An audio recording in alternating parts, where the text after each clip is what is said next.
മഹാലക്ഷ്മി സീരിയലിൻ്റെ latest episode റിവ്യൂയിലേക്ക് എല്ലാ കൂട്ടുകാർക്കും സ്വാഗതം. ആ ദിവ്യശക്തിയുള്ള അമ്മ മാർക്കോയെ വിളിക്കുകയാണ് കേട്ടോ. അതിനുശേഷം മാർക്കോ എന്തോ പ്രശ്നമുണ്ട്, നമുക്കത് കൊണ്ട് ഇവിടെ നിന്ന് പ്രാർത്ഥിക്കണം എന്ന് പറയുകയാണ് കേട്ടോ.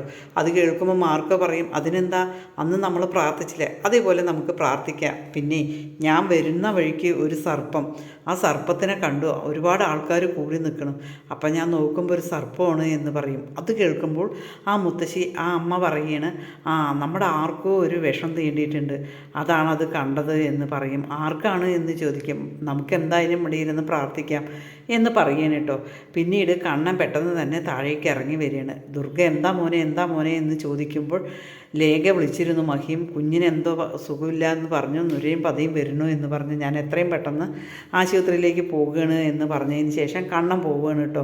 ദുർഗ ആകെ ഞെട്ടിപ്പോവുകയാണ് കേട്ടോ. എന്ത് പറ്റിയത്, എൻ്റെ മോൾക്ക് എന്ത് പറ്റി എന്ന് ചോദിക്കുകയാണ്.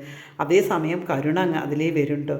കരുണയെ കണ്ടതും ചോദിക്കും, എന്താടി നിൻ്റെ മുഖത്തൊരു സന്തോഷം എന്ന് ചോദിക്കും. ഇല്ല അമ്മേ, എന്താ പറ്റിയത്, കുഞ്ഞിന് എന്താണ് എന്ന് ചോദിക്കും. എന്താ പറ്റിയതെന്നോ, ഇനി നിൻ്റെ ആൾക്കാരെന്തെങ്കിലും ചെയ്തോ, അവരെല്ലാവരും കൂടി അവിടെ ഗൂഢാലോചന ചെയ്തിട്ട് എന്തെങ്കിലും ചെയ്തോ, നിനക്കിതിൽ വല്ല പങ്കുണ്ടോ ചോദിക്കും. അമ്മ എനിക്കൊരു പങ്കുമില്ല, അമ്മയെപ്പോൾ തന്നെയാണ്, എനിക്കും അവരോട് ഭയങ്കര സ്നേഹമാണ് എന്നിങ്ങനെ പറയുകയാണ് കേട്ടോ.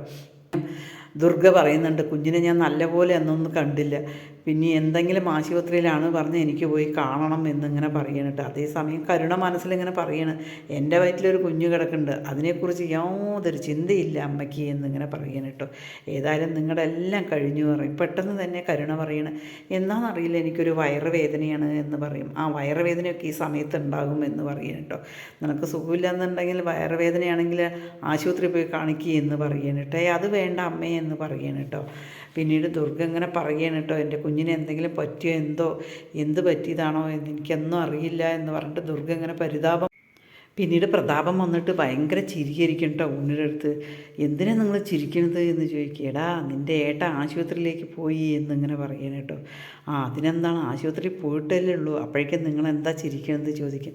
നീയേ AC വിഷവാതകം കടത്തി വിട്ടിട്ട് എന്തായി നിൻ്റെ ഏട്ടനെ, അതുപോലെ അല്ലടാ, ഇതെന്തായാലും കാര്യങ്ങളൊക്കെ കഴിച്ചു, ഇനി അവർ രണ്ടുപേരും ആർത്തുലച്ച് കരയുന്നുണ്ടാകും എന്നിങ്ങനെ പറയണം കേട്ടോ. അത് കേൾക്കുമ്പോൾ ഉണ്ണി പറയുന്നുണ്ട്, കൂടുതലൊന്നും പറയണ്ട, നിങ്ങൾ എന്തെങ്കിലും സംഭവിക്കട്ടെ എന്ന് പറയുകയാണ്. അതിനുശേഷം നമുക്ക് ചിരിക്കാമെന്ന് പറയുന്നത് കേട്ടോ. ഞാൻ എൻ്റെ മോളുടെ സന്തോഷത്തിന് വേണ്ടിയിട്ടാണ് ഞാൻ ചെയ്തത് എന്ന് പറയും. എല്ലാവരും അച്ഛനമ്മമാരുടെ സന്തോഷം മക്കൾക്ക് വേണ്ടിയിട്ട് തന്നെയാണ് ചെയ്യുന്നത്, അതിനിപ്പോൾ എന്താ പറയാനുള്ളത് ചോദിക്കും. അപ്പം നിൻ്റെയോ ചോദിക്കും. എൻ്റെ അച്ഛനെ നിങ്ങൾ കൊന്നില്ലേ എന്ന് പറയുകയാണ് കേട്ടോ. എൻ്റെ അച്ഛനെ കൊന്നുവതിന് നീ ഞങ്ങളുടെ സ്വത്തൊക്കെ വാങ്ങിയിട്ട് പോയില്ലടാ എൻ്റെ അമ്മയുടെ എന്ന് ചോദിക്കണം. വെറുതെയാണോ നിങ്ങളുടെ മോളെ കൊണ്ടുപോയത്, അത് കാരണമാണ് എൻ്റെ അമ്മയ്ക്കും കൂടി എന്നോട് ഇഷ്ടമില്ലാതായി, വെറുതെ ഒന്നല്ലല്ലോ, അതുകൊണ്ടാണ് എന്നിങ്ങനെ പറയാൻ കേട്ടോ.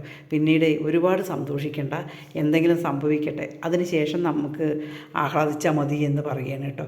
പിന്നീട് ആശുപത്രിയിൽ ഇങ്ങനെ കാണിക്കുകയാണ് കേട്ടോ. ഡോക്ടർ വന്നിട്ട് പറയുന്നതാണ്, കുഞ്ഞിന് കുഴപ്പമൊന്നുമില്ല, പാലധികം കുടിച്ച കാരണമാണ്, അല്ലാതെ വേറെ കുഴപ്പമൊന്നുമില്ല എന്നിങ്ങനെ പറയും. അപ്പം ലേഖ പറയണം കേട്ടോ, ഒരു പുതിയ സെർവൻ്റ് വന്നിരുന്നു, അവർ കൂടുതൽ പാല് കൊടുത്തിട്ടാണ് എന്ന് പറയണം കേട്ടോ. ആ സെർവൻറ്റിനോട് പറഞ്ഞാൽ മതി, മോള് നാളെ ഓക്കെ ആകുമെന്ന് പറയണം. പിന്നീട് ലേഖ പറയും, അവർ വന്നതിന് ശേഷം കുഞ്ഞ് എപ്പോഴും ഉറങ്ങാൻ തന്നെയാണ്, കുഞ്ഞ് കളിച്ച് ചിരിച്ച് കിടക്കുന്നത് ഞാൻ കണ്ടിട്ടേ ഇല്ല എന്നിങ്ങനെ പറയണം കേട്ടോ. അതേസമയം കണ്ണൻ പറയണ്ട, എന്തായാലും അവരെ ഒഴിവാക്കാൻ പറ്റില്ല, കാരണം കൊണ്ടുപോയാലും കൂടി, കുഞ്ഞിനെ കൊണ്ടുപോയാലും ഒരു മാസം കൂടി അവർ വേണം എന്നിങ്ങനെ പറയണം. അത് കേൾക്കുമ്പോൾ ലേഖയ്ക്കാകെ ദേഷ്യം വരികയാണ് കേട്ടോ. കണ്ണൻ്റെയും മഹിയുടെയും കുഞ്ഞല്ലേ, നിങ്ങൾ എന്താ വെച്ചാൽ തീരുമാനിക്കുക, എനിക്കിതിലൊന്നും പറയാനില്ലല്ലോ എന്ന് പറയും. അതേസമയം എന്താ ലേഖ, നിനക്ക് പറഞ്ഞാൽ മനസ്സിലാവുന്നില്ലേ എന്ന് കണ്ണൻ ചോദിക്കണം കേട്ടോ. അത് കേൾക്കുമ്പോൾ അനന്ത് പറയും, എന്താ നിനക്കൊന്നും പറഞ്ഞാൽ മനസ്സിലാകുന്നില്ലേ, നീ ഇങ്ങ് വാ, ഏതായാലും കണ്ണനൊന്നും പോകുന്നില്ലല്ലോ, നമുക്ക് വീട്ടിലേക്ക് പോകാമെന്ന് പറയണം കേട്ടോ. പിന്നീട് അവർ വീട്ടിലേക്ക് പോവുകയാണ് കേട്ടോ. അതേസമയം മാർക്കോയും മുത്തശ്ശിയും കൂടി ഇരുന്ന് പ്രാർത്ഥിച്ചിട്ട് പറയുകയാണ് കേട്ടോ, ഇപ്പം ശരിയായി, എല്ലാം ശരിയായി, ശുഭമായി എന്നിങ്ങനെ പറയണം. അത് കേൾക്കുമ്പോൾ മാർക്കോ പറയും, എന്താണ് ചോദിക്കും. നമ്മുടെ മഹിയുടെ കുഞ്ഞിന് വിഷമല്ല, എന്തുതന്നെയാണെങ്കിലും രാജവെമ്പാലിൻ്റെ വിഷം കൊടുത്താലും ശരി, ആ കുഞ്ഞിന് ആ വിഷം തീണ്ടില്ല, കാരണം അത്രയും ദൈവിക ശക്തിയുള്ള മോളാണ് ആ മോള്. കരുണയും മഹിയും ഒരേ വയറ്റിൽ പിറന്നതാണ്, പക്ഷേ മഹി അത്രയും ദൈവിക ചൈതന്യമുള്ള മോളാണ്, അവൾക്കുണ്ടായ കുഞ്ഞും അതേപോലെ തന്നെയാണ്. കരുണ ഒരിക്കലും അങ്ങനെ ആകാൻ പറ്റില്ല, അതുകൊണ്ട് ആ മോളെ ആർക്കും തകർക്കാനും ഒന്നിനും പറ്റില്ല എന്നിങ്ങനെ പറയണം കേട്ടോ. അതേസമയം മാർക്കോ ചോദിക്കുന്നുണ്ട്, എന്നാൽ ശരി ഞാനൊന്ന് പോയിട്ട് അന്വേഷിക്കണോ എന്ന് ചോദിക്കും. വേണ്ട, അതിൻ്റെ ആവശ്യമില്ല, നിനക്കെല്ലാം നാളെ അറിയാമെന്നിങ്ങനെ പറയണം കേട്ടോ. മുത്തശ്ശി ഇങ്ങനെ പറയണം.